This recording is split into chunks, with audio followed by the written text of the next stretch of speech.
கர்த்தருக்கு ஸ்தோத்திரம். இன்றைய வசனம் யோசுவா 3:7. நான் மோசேயோடே இருந்தது போல உன்னோடும் இருக்கிறேன். யோசுவா 3:7.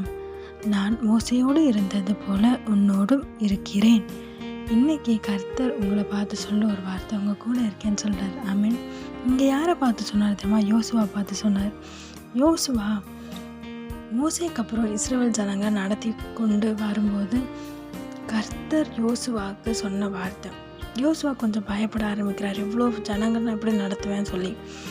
அப்போ கர்த்தர் யோசுவா கிட்ட சொல்கிறார், நான் மோசையோடு இருந்து எவ்வளோ பெரிய அற்புதம்லாம் செய்தேன், உன் கூட இருந்தும் நான் அப்படி தான் செய்ய போகிறேன்னு சொல்கிறாரு. ஆமேன். இன்னைக்கு உங்களை பார்த்து சொல்கிறாரு, மோசையோடு யோசுவாவோடலாம் இருந்து கர்த்தர் பெரிய காரியங்களை செய்தார், இன்னைக்கு உங்கள் கூடயும் இருந்து அப்படி தான் செய்வேன்னு சொல்கிறாரு.